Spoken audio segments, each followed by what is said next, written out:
Hello et bienvenue dans le podcast Inspiré. Je m'appelle Blandine Pémartin, je suis romancière indépendante, mais aussi coach business holistique. J'accompagne les entrepreneuses dans leur parcours afin de les aider à incarner pleinement leur vision du monde pour vivre l'expérience de l'entrepreneuriat avec plaisir, abondance et authenticité. Parce que c'est en se reconnectant à soi-même que l'on impacte le monde avec bienveillance.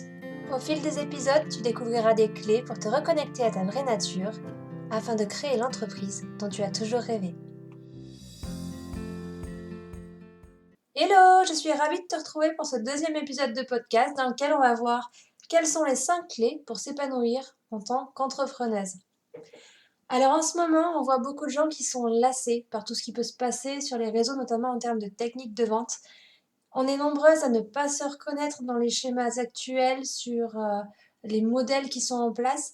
Et c'est justement là qu'on va pouvoir trouver comment nous épanouir de nouveau, apporter un coup de vent frais à notre entreprise et pouvoir puiser en nous pour trouver des solutions qui nous correspondent. Donc je vais te présenter 5 points essentiels, selon moi, pour t'épanouir dans ton business. La première clé, c'est de s'accorder du temps pour soi. Ça peut paraître bateau dit comme ça, pourtant c'est vraiment essentiel. Pourquoi ? Parce que c'est en accordant du temps pour toi-même que tu vas commencer à vraiment apprendre à te connaître. Petit à petit, au fil des années, il est probable que tu te sois éloigné progressivement de ta véritable nature, de tes véritables désirs, de ton essence, de ce que tu imaginais pouvoir faire dans le monde à l'avenir, dans ta vision. Donc ce qu'on va faire, c'est que tu vas commencer par reprendre du temps pour toi, que ce soit 5 ou 10 minutes par jour, que ce soit 1 heure par semaine, peu importe, mais installe-toi et prévois-toi des créneaux réguliers pour t'accorder du temps. Qu'est-ce que c'est exactement que de s'accorder du temps ? Ça peut être tout simplement ne rien faire, ça peut être faire une activité qui va te provoquer du plaisir, de la sérénité, qui va t'apaiser ou pouvoir exprimer ta créativité tout simplement. Le but, c'est de puiser cette énergie positive que cela va t'amener. Ça va te permettre de t'exprimer, de te retrouver, de redéfinir qui tu es. Petit à petit, au fur et à mesure de cette découverte de soi, de cette redécouverte de soi, tu vas pouvoir redéfinir quels sont au jour d'aujourd'hui tes besoins essentiels, tes envies, qu'est-ce qui te donne le sourire, qu'est-ce qui te motive le matin en te levant, qu'est-ce que tu pourrais ajouter dans ton quotidien d'auteur pour que telle ou telle tâche que tu trouves rébarbative soit beaucoup plus fun. Tout ça, c'est des interrogations qui vont pouvoir te donner des éléments de réponse et pour y parvenir, il te faut créer des espaces-temps qui ne seront consacrés qu'à toi-même. C'est pas égoïste parce que c'est en resplendissant, parce que tu es bien dans tes baskets que tu vas pouvoir impacter le monde derrière. Donc, c'est aussi bien pour toi que pour les autres. Donc, accorde-toi des moments pour toi. Ça inclut aussi du développement personnel, de la spiritualité, du sport si tu en as envie, peu importe, du moment que tu peux exprimer qui tu es, du moment que tu peux te reconnecter à toi-même et pouvoir ne penser à rien d'autre, surtout pas à ton business. Le deuxième point essentiel selon moi, c'est d'accorder du temps sur ton entreprise et non plus dans ton entreprise. La différence, elle est simple. Quand tu fais des actions dans ton quotidien d'entreprise, c'est-à-dire répondre à des mails, faire de la communication, travailler sur tes supports de com, sur tes relations fournisseurs, sur tes activités quotidiennes basiques en fait. Ça, c'est travailler dans l'entreprise. Là, je te demande de prendre du recul, de prendre de la hauteur pour avoir une vision globale. Donc, tu deviens analyste, tu deviens un regard extérieur. C'est ça, travailler sur ton entreprise. Tu prends de la hauteur, du recul, ce qui va te permettre de te rendre compte de ce qu'est ton entreprise à l'heure actuelle pour pouvoir la comparer à ce que tu aimerais qu'elle devienne.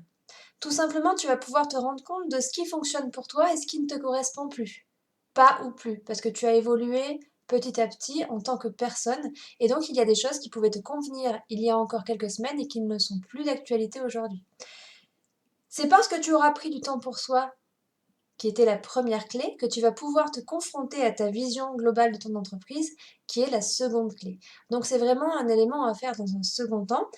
Et de la même manière, je t'invite à créer des créneaux chaque semaine dans lesquels tu t'accorderas ce temps pour travailler non plus dans ton entreprise avec la tête dans le guidon, mais vraiment sur ton entreprise avec cette prise de recul qui te permettra de mieux analyser l'existant pour l'aligner davantage à ta véritable personnalité et à tes désirs pour construire l'entreprise dont tu rêves. Le troisième point, c'est de créer des méthodes sur mesure. Je m'explique. La plupart du temps, quand on a envie de faire progresser son entreprise, qu'est-ce qu'on fait? On va regarder ce que font les autres pour qui ça a l'air de fonctionner et on essaye d'appliquer les mêmes méthodes. Généralement, ça ne marche pas. La raison, c'est tout simplement que nous sommes tous différents. Ce qui va fonctionner pour l'un ne fonctionnera pas pour l'autre parce que tu n'es pas la même personne, tu n'as pas la même personnalité, tu n'as pas la même façon de parler, la façon de t'exprimer, tu n'as pas la même cible, tu n'as pas le même vécu, tu n'as pas la même énergie. Bref, tu es unique et c'est justement cela qui fait ta force et qui fait qu'on va venir vers toi plutôt que vers quelqu'un d'autre. C'est ce qui fait que certaines personnes vont être naturellement attirées par l'énergie que tu dégages. Donc, à partir de maintenant, je te demanderai d'arrêter d'avoir ce réflexe de vouloir puiser chez les autres leurs bonnes astuces pour les appliquer chez toi de but en blanc. L'idée, c'est de prendre ce qui résonne pour toi, tester les choses, les expérimenter dans la matière, analyser les résultats et garder celles qui fonctionnent, mais aussi qui correspondent à ta personnalité, à tes envies, les actions qui sont naturelles pour toi. Évidemment, si tu es quelqu'un d'assez sobre dans ta communication, d'assez réservé, je ne vois pas l'intérêt de t'imposer la corvée de faire un réel par jour sous prétexte que ça va booster ton compte Instagram. C'est un exemple parmi tant d'autres. On reste qui on est. C'est vraiment en étant toi-même à 200% que tu vas attirer vers toi les bonnes personnes et les bonnes opportunités. Donc, appuyer sur ton unicité, c'est primordial. Donc oui, tu peux trouver des bonnes idées et des bonnes astuces. De toute façon, on a besoin de fondations solides, on a besoin d'une bonne structure dans laquelle évoluer. Mais l'idée, c'est quand même d'analyser tout ce que tu vois, tout ce que tu entends, tout ce que tu saisis comme information pour ne garder que celles qui te correspondent vraiment. Si une notion te déplaît, à toi de la réinventer. On a parfois peur des termes comme entrepreneuriat, comme business, peu importe. Tu en as peut-être peur parce que ta vision est faussée, elle est erronée à cause de tes peurs, à cause de tes croyances. Redessine les contours de ces notions.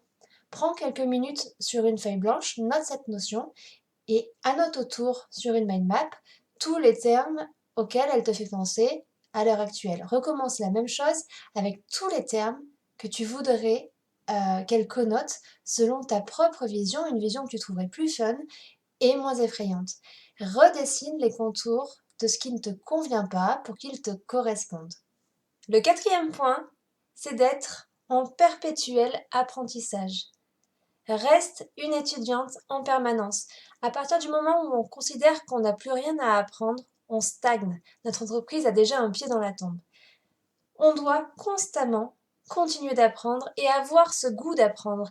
Non pas apprendre parce qu'il faut, non pas apprendre des choses parce qu'on nous a dit qu'il fallait, mais aller vers ce qui nous intéresse, aller vers ce qui nous met en joie, aller vers ce qui nous appelle au plus profond de nous-mêmes, mais toujours intégrer de nouvelles notions, de nouveaux apprentissages, aller vers l'échange avec les autres, apprendre en discutant avec des consoeurs, des confrères, apprendre via des formations, des coachings, en se faisant accompagner, peu importe, apprendre par les livres, c'est pas ça l'essentiel. L'idée, c'est vraiment de continuer en permanence à élargir ton champ de connaissances et de compétences pour pouvoir faire croître ton entreprise de façon plus exponentielle sans s'éloigner du plaisir, donc toujours en allant vers ce qui te correspond pleinement, vers ce qui vibre pour toi, ce qui fait sens pour toi. Et ça, c'est encore quelque chose qui est propre à chacun. Ce n'est pas parce qu'une de tes consoeurs va suivre telle formation que pour toi, elle sera judicieuse. Non, reste vraiment proche de qui tu es et de ce qui a du sens pour toi. C'est comme ça que tu trouveras la bonne manière de continuer à enrichir tes connaissances et tes compétences. Enfin, le cinquième point, apprendre à connaître son rythme pour le suivre au mieux. Tu n'es pas forcément faite, contrairement à ce que tu penses, pour travailler 12 heures d'affilée. On a souvent été éduqués en pensant que pour gagner de l'argent, il faut forcément travailler dur et longtemps. Je t'arrête tout de suite, c'est une croyance limitante, c'est quelque chose que l'on peut travailler, mais ce n'est certainement pas une réalité. Tu peux travailler 4 heures par jour et abattre autant de travail que quelqu'un qui a besoin de travailler 12 heures par jour pour le faire. Chacun a un rythme et une énergie différentes. Si tu n'as jamais approché le Human Design, je t'invite à te pencher sur la question car il pourrait t'aider à trouver quel est ton rythme et à mieux apprendre à le suivre. Si jamais cela t'intéresse, je propose des lectures Human Design. N'hésite pas à me contacter via mon compte Instagram Inspiré. Revenons-en à cette énergie. Chacun dispose de sa propre énergie et d'un fonctionnement qui lui est propre. Apprends à suivre ton énergie en écoutant les signes de ton corps. Si tu te sens épuisé et incapable de te concentrer après 4 ou 5 heures, alors peut-être que c'est la limite de temps dans laquelle tu dois travailler chaque jour. Et ce n'est pas parce que tu travailleras moins que tu arriveras à fournir moins d'efforts ou moins de résultats.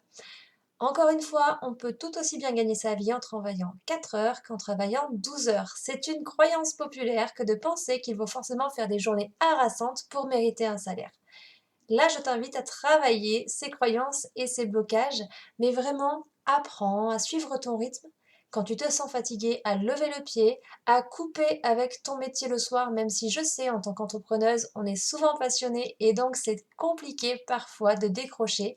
Mais comprendre que ton entreprise n'est pas toi, elle est un prolongement de toi, quelque chose que tu as créé, mais elle n'est pas toi et surtout, elle a besoin de toi en bonne santé et en pleine forme pour pouvoir évoluer sereinement. Donc apprends à écouter les signaux de ton corps, apprends à connaître ton rythme idéal pour le suivre dans tes phases de travail. Voilà pour les 5 clés que je voulais te partager dans l'épisode d'aujourd'hui. Je vais les récapituler pour que ce soit bien clair si tu n'as pas pris de notes. Le premier point, c'est de t'accorder du temps pour toi, pour apprendre à mieux te connaître, toi, tes besoins, tes désirs, ta vision du monde. Dans un deuxième temps, c'est prendre du temps pour travailler sur ton entreprise et non pas dans ton entreprise, afin de la rendre plus cohérente vis-à-vis de qui tu es maintenant. Troisième point, créer des méthodes sur mesure, en ne prenant ailleurs que ce qui te correspond et en adaptant toutes les méthodes à ta véritable nature pour qu'elles soient 100% alignées avec tes besoins. Quatrième point, poursuivre ton apprentissage sans cesse. Continue d'avoir le goût d'apprendre et d'aller vers des choses qui te donnent envie de grandir.